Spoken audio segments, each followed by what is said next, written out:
И здрасти хора, аз съм Хикс и днес ще ви кажа как да си направим ракетка, лесно ракетка.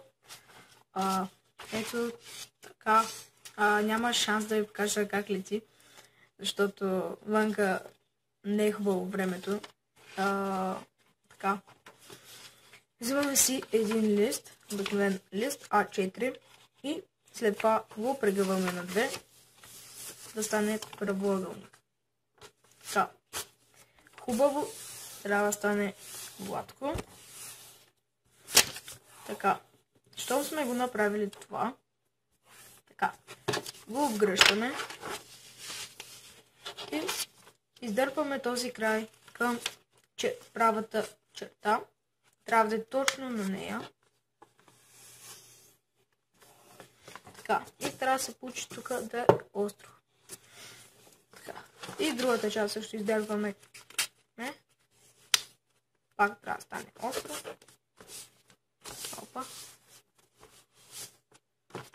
Така.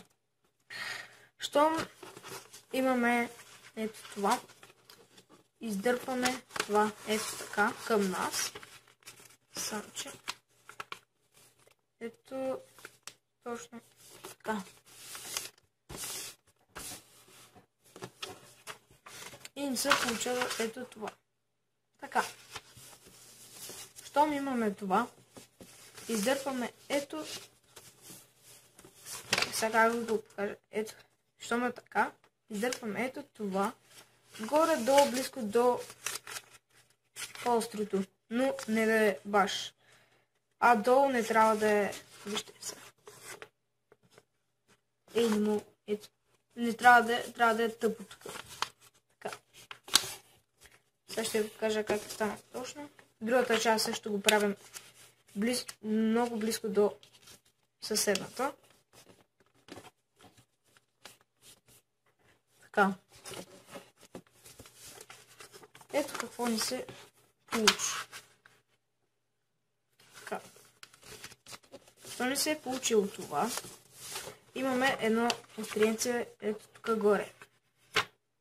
Така, то го огъваме към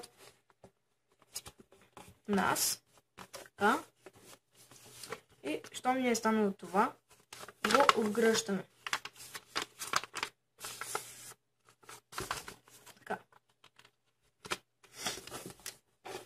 Щом ми се е получило ето това, разгъваме. Тоест, огъваме. Все едно си правим ракетка. Тоест, да си правим ракетка. Така.